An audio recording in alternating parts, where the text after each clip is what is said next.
Today I want to share a story I'll never forget again. A story of pain, of survival, and a love that never let go. An Apache warrior left to die by his own trap. A white woman who found him in the dust and chose to save him when no one else would. If this story stirs something deep inside you, help us reach 1,000 subscribers. Your support means more than you might think. Now, let's go back to where it all began. The sky was the color of ash that morning, stretched wide over a land that had long since forgotten mercy. Dust moved like smoke between the rocks, and the wind cut sharp across the flats south of the Gila. It was the kind of air that carried ghosts of wagons that broke, horses that ran, and people that bled out alone with their faces to the sky. Clariline didn't believe in science anymore. Not in fate. Not in God, and certainly not in the prayers that had once been hammered into her like nails through pine. She left those behind at the convent in Tucson, left the veil, the cold mornings, the hollow smiles of other women who'd been told to be good while the world swallowed them. She rode a borrowed mule, and carried only a tin flask, a skinning knife, and a flint-struck pistol that misfired half the time. Her coat was too light for winter's breath, and her boots were cracked at the heel. She hadn't come to the canyon to live. Clary had walked the edge of the bluff before those days prior. But something about this dawn felt different. Final. Her mule snorted and refused to go further near the outcrop ears, twitching toward the wind. Claire dismounted with a quiet sigh and let it by the reins. She didn't hear the sound at first. Not a word, not a scream, just a soft shuffle, like wind through dry sage, only heavier. At the edge of the path, she saw dark patches in the dirt, like ink spilled in sand. Blood, frizz, but not gushing.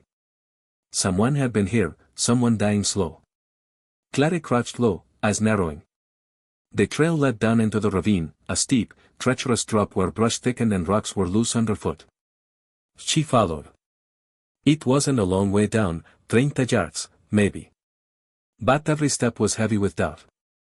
She told herself it was foolish. This wasn't her business. If it was a dying man, he might be dangerous, might already be dead.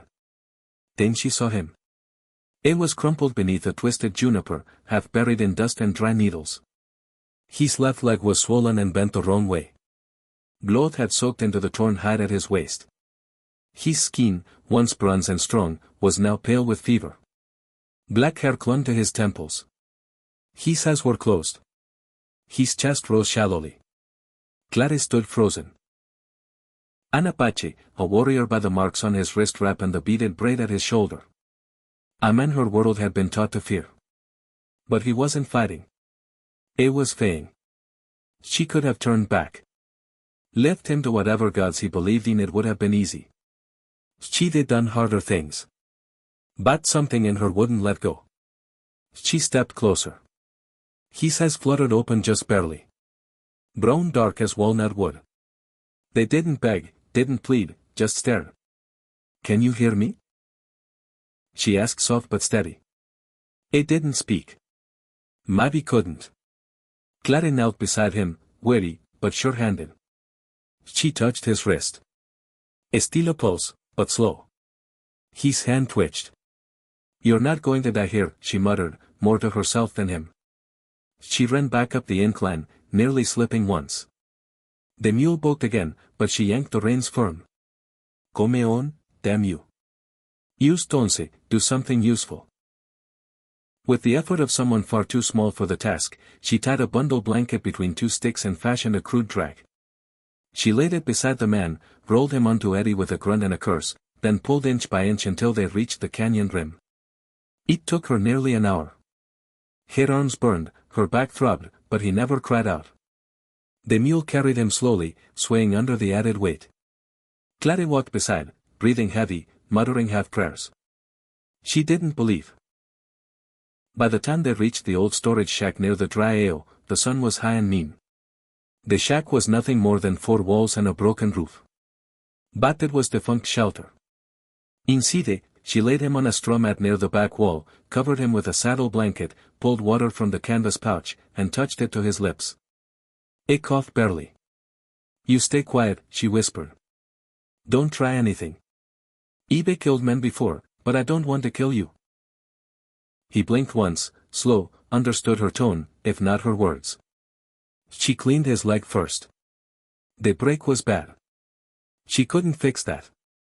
But the wound near his side, gunshot clean through, could be tended. She boiled water, tore a strip from her petticoat, washed the blood and grit away with shaking Hollands. He moaned once, then went still again. Don't ye, she muttered. Not after I dragged you up that damn hill. Night came fast with cold air pressing through the wall slats. Coyotes howled in the distance. Clary sat near the door, cradling her pistol, watching him breathe. She didn't know his name. Didn't they know what he'd done, who he'd killed, what tribes he'd belonged to, or who might be hunting him? All she knew was this. They'd been left to die. And something in her, maybe mercy, maybe madness, refused to let that happen.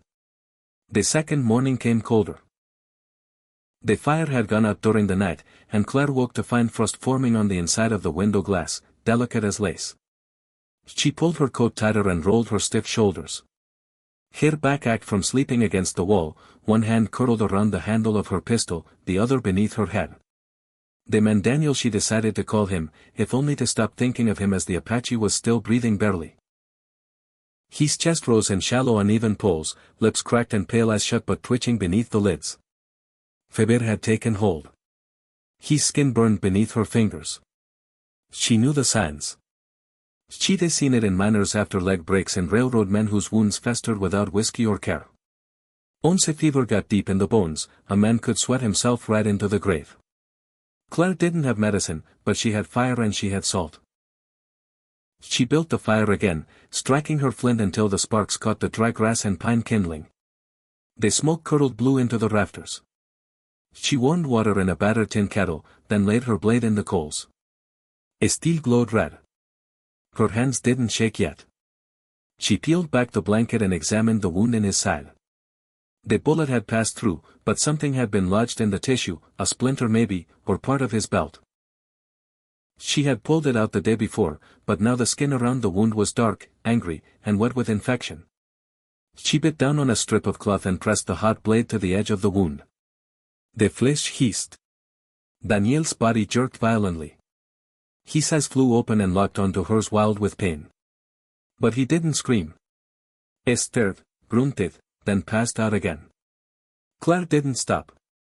She seared both sides of the hole, then poured boiled water over the leg wound for good measure. She packed the side with salt and pine ash, the only pus she knew from her mother's old field cures. The smell made her gag. When it was done, she collapsed beside Seglem, hair damp with sweat, palms rough from gripping the blade handle too tight. Her breath came in gasps, and her vision swam. She hadn't done anything like that since her father's accident. When the ox cart had tipped and crushed his arm, and she was the only one around to stop the bleeding, he hadn't forgiven her for what she did after. But Daniel didn't speak, didn't curse her, he just slept. The days blurred together after that. Daniel drifted in and out of fever. Sometimes his body shook so hard the cot scraped against the floorboards. Other times he lay still, lips murmuring in a language she didn't know. Clary spooned small sips of water between his lips, wiped sweat from his neck, and kept the fire burning low. At night, she read aloud from a worn book of psalms she'd kept out of habit more than faith. Her voice was rough, not used to prayer anymore, but it filled the silence. She didn't know if he heard, but she kept reading. Sometimes she dreamed she was back at the convent. Cold stone floors, candle light. The voice of the Mother Superior calling her rebellious, stubborn, ungrateful. She'd thought running would free her. But the world had never been safe for women alone, and certainly not ones who didn't bend easily. Still, this was hers, the shack, the fire, the sick man beside her. She had chosen this, and in some strange way that mattered. On the fourth morning, Daniel opened his eyes and did not close them again. Clary was pouring hot water over a cloth when she heard him stir. His breath changed, less like the rasp of dying, more like the drag of a man waking from a long, brutal sleep. She turned. His eyes were on her. Not soft, not grateful, just aware. She stepped closer slowly, hands up. "You with me?" she asked. He blinked. His lips parted, cracked and dry. She poured a little water into a tin cup and held it to his mouth. He drank in slow sips, never breaking her gaze. After a minute, he whispered something. She didn't understand the words. It wasn't English, but his tone was low, wary. She could guess well enough. Where am I? Who are you? I'm Claire, she said, setting the cup down. You were bleeding out in a ravine south of here. I dragged you up, patched you the best I could. He didn't answer, just watched. She sat on the edge of a crate across the room. You don't have to say anything. Don't try to kill me. I'll write. You're in no shape for heroics. I coughed once, tried to sit up, failed. Claire stood and moved toward him, then stopped. Do you want help? A long pause. Then slowly, he gave the faintest nod. She slid her arms beneath his shoulders, lifted him gently, propped him up against the back wall. He winced, but didn't cry out. You got a name? She asked, adjusting the blanket over his lap. Another pause, then rough and dry. Daniel. It wasn't what she expected. The name was simple English. Maybe a name he gave outsiders. Maybe one someone else gave him. Well, Daniel, she said, you're not dead. Not yet. That makes two of us. I studied here. His gaze was sharper now. She could feel it tracing her hands, her boots, the lines in her face. Looking for truth. She didn't flinch. I could have left you, she said. I almost did. I know. I rasped. They sat in silence for a long while. After that, the fire popping softly behind them. That evening she caught him trying to stand. She'd stepped outside to gather kindling, and when she returned, he was halfway off the cot, teeth clenched, body shaking from the strain. His bed leg hung useless, the makeshift splint already slipping. What the hell do you think you're doing? She snapped. I looked up at her, sweat dripping from his brow. Need to piss. Claire blinked, then barked a short, dry laugh. Will, she said, walking over. That's the most honest thing anyone said to me in a long time. She helped him hobble to the corner, careful not to look too close. When it was done, she eased him back down. As she adjusted the blanket, he said quietly, Why did you help me? Claire didn't answer at first. She stood close to the stove, poked the fire. I don't know, she said finally. Maybe I'm tired of walking away from things. I said nothing. She looked back, saw his eyes were closed again. But not from pain. Not this time. I was sleeping. Real sleep. Claire sat down beside the door, wrapped herself in her coat, and for the first time in a long while, allowed herself a breath that wasn't full of dread. The wind had shifted. It no longer howled like a curse across the dry earth. Instead, it moved through the brush with a softer rustle, as if the land itself had taken a breath. Even the crows were quiet. Claire noticed it the same way she noticed a fever breaking, subtle but certain. Inside the shack, Daniel was awake again more often than not. His hands no longer held the weight of death, and his hands, though still trembling, had begun to hold a cup without help. She'd given him her tin mug, cracked but serviceable, and he used it like a man who hadn't owned anything in a long time. She noticed the way he studied the room, now how his gaze paused at the rusted shovel in the corner, the coils of rope near the door, the axe handle by the hearth. Not suspicious, just alert, like a man rebuilding his map of the world piece by piece. Claire watched him from the stove, stirring the last of her beans in a dented pot. Wind's finally turned, she said.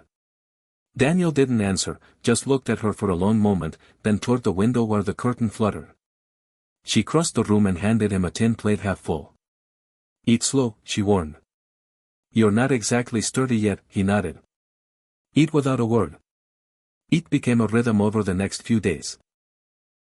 She would rise early, tend the fire, and slip out to gather kindling and what dry herbs she could find. It would wake sometime mid-morning. Always silent at first, always watching. She would return and they would share food. Sometimes a few words, sometimes none, but silence between them no longer felt like distance. It felt earned. On the sixth day, she came back to find him standing. He was leaning against the wall, one arm braced against the window frame, the other hand clenched tight around a walking stick. She didn't remember leaving out. "You're going to fall," she said. He didn't, but his legs trembled. "I needed to move," he muttered. She crossed her arms, lips twitching. "Next time, wait for me." "Didn't they want to?"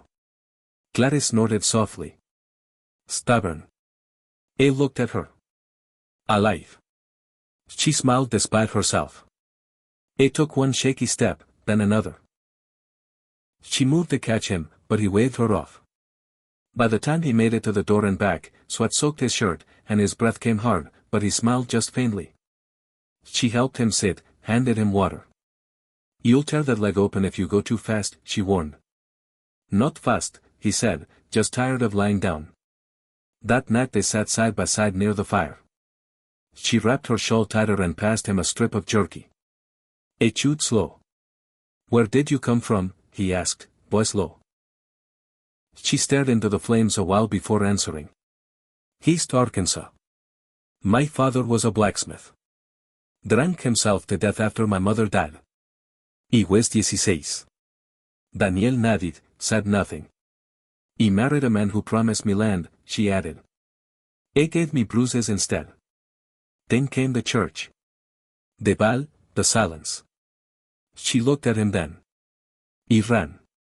Daniel didn't look surprised. "You?" she asked. He stared into the fire.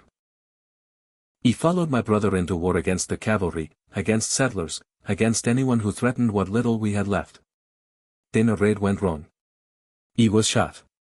My own people said I was cursed. Left me in the desert." Gladys' jaw tightened. "They thought you were bad luck." He nodded. "Bad spirits, dead weight." He was a reminder of what they lost. "And now I am nothing." She shook her head. "You are not nothing. You are breathing. You are standing." Daniel looked at her slowly. "So are you." The next morning, she found him outside. She'd begun to check the snares near the ale. When she returned, he was sitting in the sun, back against the side of the shack, legs stretched out before him. "How the hell?" He smiled a little. "Slow." Clary lowered her sack and knelt beside him. "I should be mad," she said. "But you're not." "No," she admitted. "I'm not." They sat together in the quiet. The wind moved gently through the scrub. A hawk circled far above, barely a speck. Clary drew her knees to her chest. "You ever think about what's next?" she asked. "Next after this?" "After healing?" Daniel didn't answer right away. Then slowly, "I used to think I'd die fighting. Maybe still will, but not here. Not now." She nodded. "Me neither." He looked at her. "You were going to die, weren't you? When you found me?" Her throat caught. He thought about it. He didn't press. She glanced sideways at him. "Would you have let me?" He meant her eyes. "No." Silence stretched between them, not empty but heavy, with what had not been said that evening. As the sun dipped low and painted the sky in gold and red, Claire lit a single lantern and placed it on the crate between them. Daniel was seated on the cot back against the wall, legs bandaged and stretched out. She sat nearby, stitching the edge of a worn blanket. He watched her fingers move. "You're not afraid of me," he said. "No," she replied without looking up. "Why?" She shrugged. "Even met worse men." It chuckled. A low real sound. Surprised even himself. Clary glanced up, then smiled. "That's the first time I've heard you laugh." He nodded. "First time I have felt like it." The fire crackled low. Clary set her stitching aside and leaned back, arms crossed over her knees. "You said you're nothing now," she said. "But I don't see that. I see someone who lived through what should have killed him. Who didn't turn bitter, who helped even when he had nothing." Daniel looked at her. "You dragged me from the dust." "Maybe," she said softly. "But you stayed alive." "That wasn't me." He shifted, reaching toward his belt. From a small pouch, he pulled a carved bone pendant strung with sinew and smooth at the edges. He handed it to her. What is it? She asked. A hawk's eye, he said. We carve it for those who see past fear. She held it in her palm. You sure I deserve it? Yes. She stared at it a moment, then looped it around her neck. Then I guess I'll keep it. That night, she stayed up after he slept, staring at the pendant in the lamplight. Her fingers touched the bone, tracing its lines, and for the first time since she'd left Toscana, her hand didn't tremble. Outside, the wind had stopped moving. But inside, something else had begun. The dust came first. Used the low haze above the trail, too far to make out hooves or wheels, but thick enough to warn her. Clarice spotted it from the ridge while she was gathering dry whitewood. The air was still too still for this part of the desert. The kind of stillness that meant trouble was coming. She didn't panic. She never had been the panicking type. But her hands moved faster as she shoved the last of the sticks into her canvas sack and began to climb back to the shack. By the time she returned, Daniel was already sitting up on the cod legs, stretched one hand curled loosely around the knife she kept by the door. He looked at her once. No questions, just understanding. They're not from around here, she said. How many? Can't tell. One there, maybe two. Coming slow, south trail. Daniel's jaw tightened. Clara dropped the sack, crossed to the stove, and began clearing anything that looked freshly used. The plate, the second cup, the makeshift crutch leaning against the wall. Daniel pulled his blanket over his lap, covering the leg that still bore the worst of the healing. Let me do the talking, she said. He didn't argue. The rider came an hour later, alone, just as she'd guessed. A tall man on a pale ran wearing a coat too fine for desert heat and a brimmed hat pulled low over one brow. He rode casual like someone used to being watched but not worried by it. Clary stepped out onto the porch as he drew up. Morning, he called, tipping his hat. She nodded once. Afternoon. He looked around, eyes scanning the yard. The slope beyond the tools hung on the wall. Didn't they expect to find anyone this far out? Wasn't they planning on company, she said. Name si lo scribe, he said. I write for folks who keep track of unwanted movement. She didn't move. That's so you've been here long week or two. She leave. He dismounted slow stretching like a man whose bones popped every time he stood. The rifle on his saddle stayed untouched but close. He walked toward the porch, then paused as if catching a scent. Not much traffic comes through here, he said, looking around again. But I heard a rumor down in Ajo. Apache raiding party got clipped bad. One of them made it out wounded. Clarice shrugged. Don't hear much out here. No. He stepped closer. Funny thing, they said he might have headed south. Might have had help. Claire's fingers tensed on the edge of her coat where her daringness had hidden in the inside seam. Sela smiled thinly. You live alone, she returned the smile. Wouldn't be much point in lying, would it? No, he said, looking past her shoulder. Not when there is smoke from two fires. She didn't turn. One for cooking, one for heat, night still cold. Silus narrowed his eyes. Mind if I take a look around? Eitho. The silence between them stretched. Then he chuckled. You like a woman who don't flinch easy. She said nothing. He turned, stepped off the porch, and walked back to his horse. But before climbing back on, he looked over his shoulder. Do you see anything strange? He said, you let someone know. There is still bounty laws in this territory. Clary nodded once tight. Sure. He mounted, tipped his hat again, and rode off. She didn't move until the dust from his trail was gone. Inside, Daniel sat as still as stone, the knife still in his lap. He'll be back, Claire said. He wasn't just passing through. Daniel nodded. He knew. He suspects. That's not the same. Close enough. She knelt beside him. We'll move if we have to. That is the Royal Trail. No one tracks well there. He can't walk far, he said. I didn't say you'd be walking. He looked at her. We're not leaving yet, she added. But I'll pack light. Used in case. Daniel gripped her wrist. Not tight. Just enough. Don't run because of me. Clary held his gaze. I won't run. I'll fight if I have to.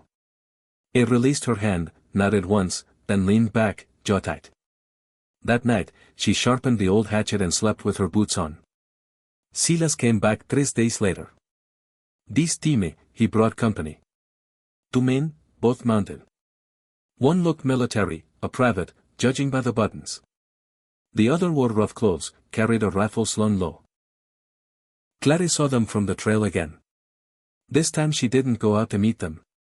Instead, Daniel sat in the root cellar wrapped in heavy cloth, a canteen beside him, and a knife in reach.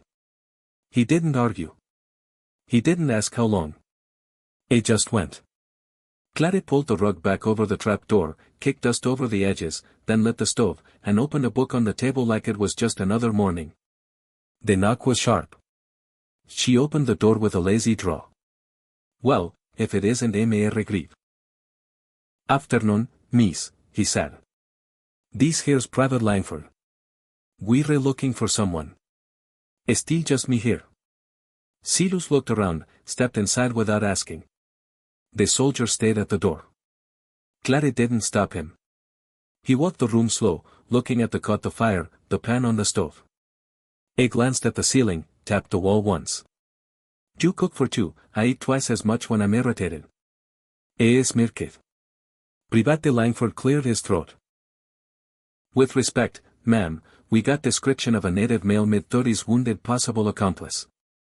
Territory law requires we check all dwellings within 5 millas. Then check, Claire said, stepping aside. They looked, opened cabinets, pulled back the blanket on the cot. One man tapped the floor, but not the rug. The soldier finally shook his head. Nothing here. Silas looked at her one more time. If he comes back, she cut him off. You'll be the first to know. He lingered, eyes scanning her face. Then he nodded. They left. She didn't breathe until they were gone. Daniel crawled out an hour later, face slick with sweat, limbs stiff. You didn't have to lie, he said. She poured water into a tin cup, handed it to him. Yes, she said quietly. I did. He drank, then looked at her. You're not scared of them. Scared's not the same as backing down. Daniel set the cup aside.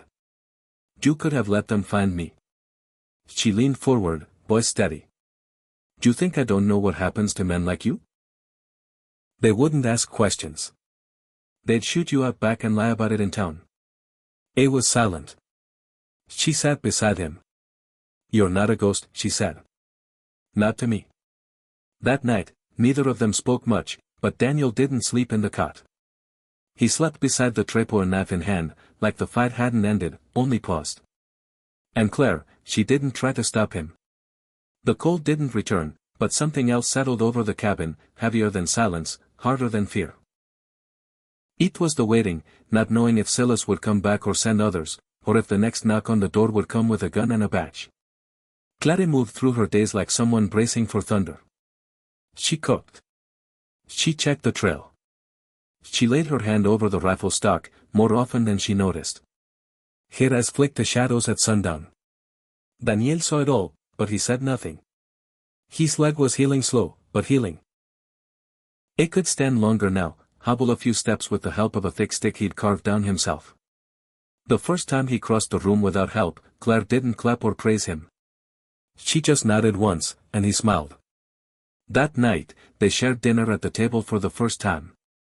2 plates, 1 candle, a silence that no longer felt like distance. You ever think we'll stop waiting? She asked. Daniel chewed a bite, swallowed, wiped his mouth. We already did, she frowned. What do you mean? We're not running anymore, he said. We're here. She stared at him. You think this is it? This sack, this patch of dirt, this hole in the map. It's shrugged. It's quiet. We eat. We breathe. We aren't hunted every hour. She looked down at her plate.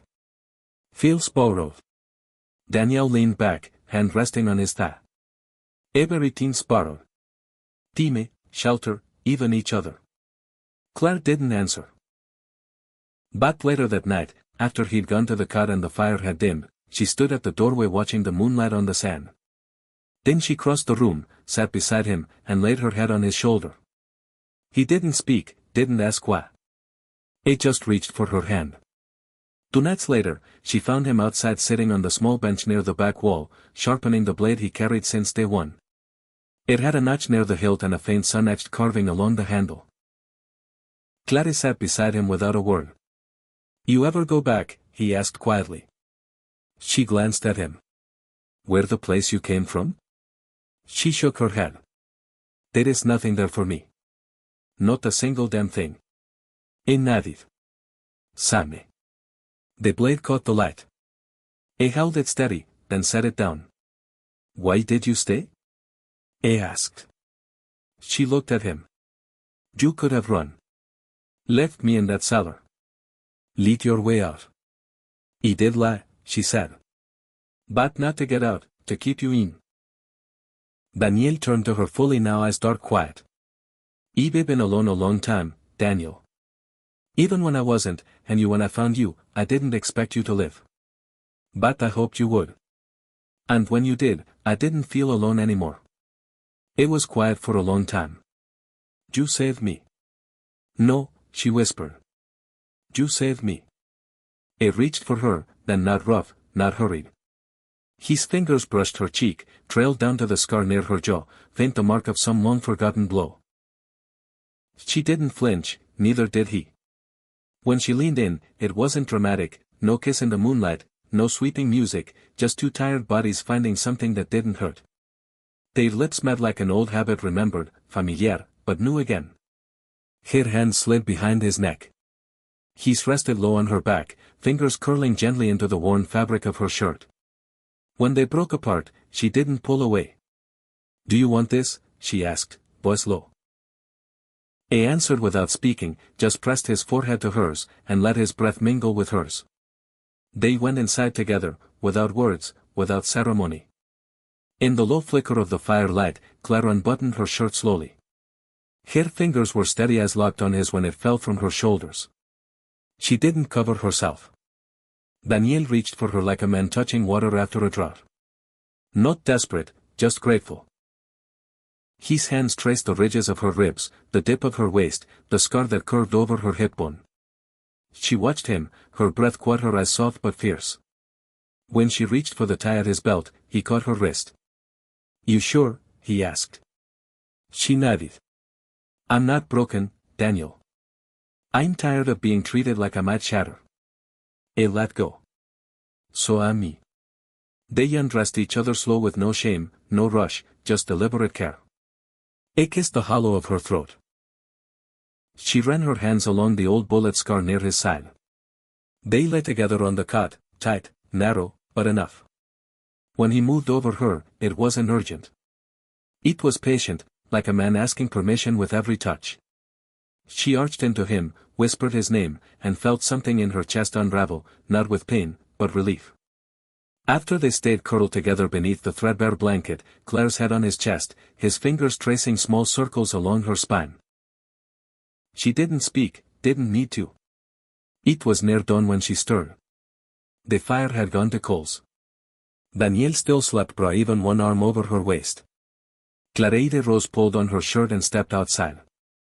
The sky was pale, the stars fading. She wrapped her arms around herself and looked east where the first light began to bleed through the darkness.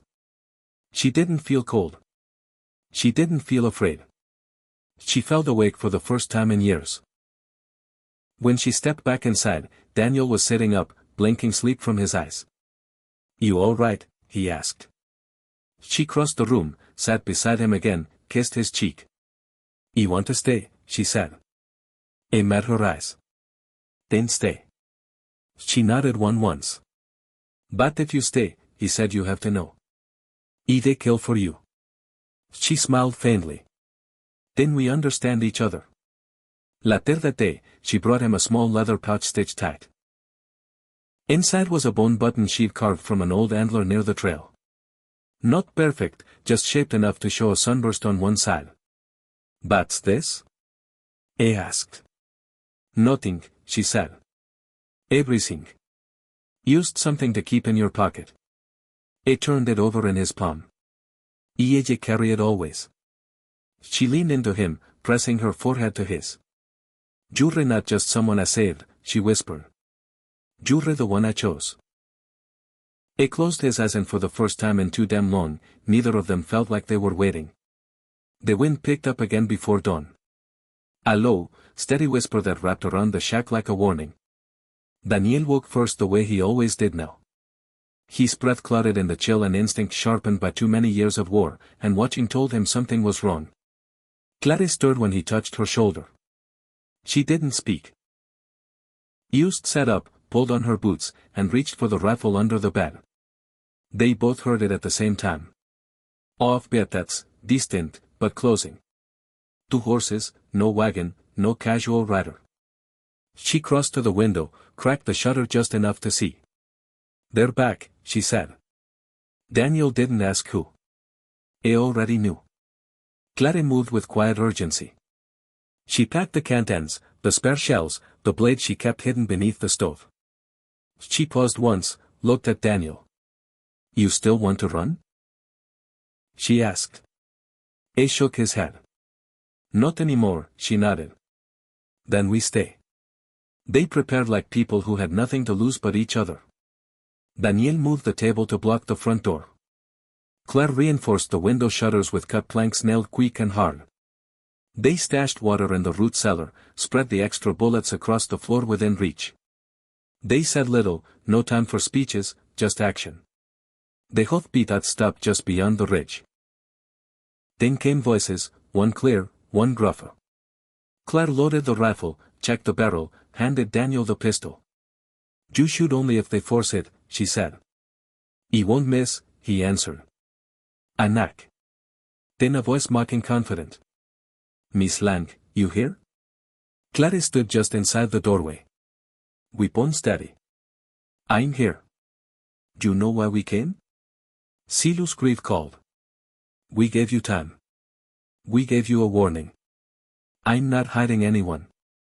She leave. That's so, Silas said. Then you won't mind if we look.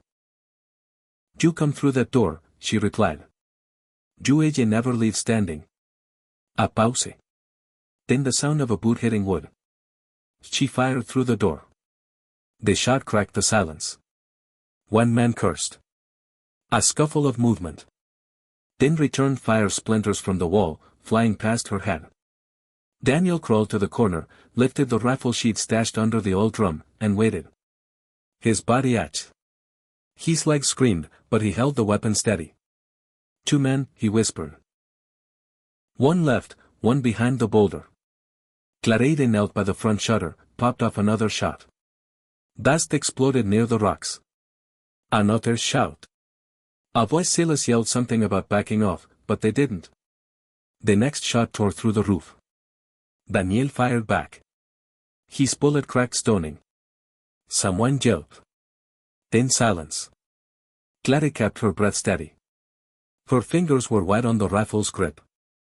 Eve only got 6 more rounds, she said. Then make them count. The standoff stretched into a slow grinding hour. The sun rose higher. The wind picked up dust. The shack creaked. Then came the muffy. A flash of movement from the left side. Daniel saw it first. Right there flanking, he shouted. Clyde spun and fired. The man tried to duck behind a scrub tree too late. The bullet caught him square in the shoulder. He dropped from his saddle and lay still. Then came the final push. Silas charged the front gun blazing. Daniel pulled the trigger just as the man breached the doorway. The shot hit low. Silas stumbled forward, crashing into the table, firing once wild. Clary rushed him. He raised his pistol. She struck him with the butt of the rifle. Once or twice, he went down hard, blood spilling across the floorboards. His gun clattered from his hand. Clary stood over him, breathing hard. You came to take something that doesn't belong to you, she said. Silas coughed blood. You are protecting a killer. Daniel stood behind her now. His body swaying but upright. He was left to die. I said she chose to save me. And that makes her more human than any of you. Silu spat. You ella hang for this. Clary raised the rifle. It didn't flinch. But she didn't pull the trigger. Instead, she stepped back. Go, she said. Tell your kind what happened here. But know this, we're not hiding anymore.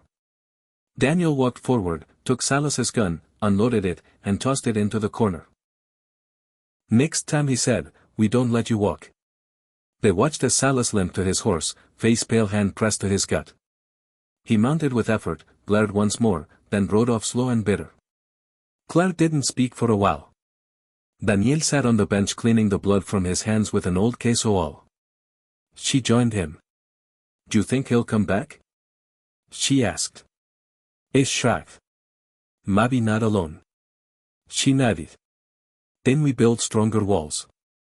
I looked at her. Do you mean to stay? She looked toward the rising sun. He meant to leave everything. Then I found you. I reached into his pouch, pulled out the button. She carved the sunburst and placed it in her palm. Still carry it, he said. She closed her fingers over it, then leaned in and kissed his temple. That afternoon, they buried the dead man, one of Salas's men, beneath a tree down near the ale. They marked it with a stone, but no name. Clary whispered a quiet word, not prayer, just respect. Then they went home. The shack was battered, one shutter gone, a hole in the roof, blood on the floor, but it still stood. They still stood. Clary swept the boards clean. Daniel stitched the torn canvas. They patched the hole together. That night, they didn't speak much. They didn't need to. They lay side by side, hands intertwined. Sleep came slow but deep. In the morning, Claire rose early. The wind had gone. The sky was clear. She brewed coffee, handed Daniel a cup, and stood beside him at the doorway. The land stretched out before them, silent, stubborn, vast. Still here, she said. Sipped, then smiled faintly. Still, and for the first time, the world didn't feel borrowed. It felt earned together. Thank you for listening all the way to the end of this story. I'm truly glad you stayed with me. Your support means so much. Please consider giving this video a like and subscribing to the channel so I can keep bringing you more heartfelt stories like this.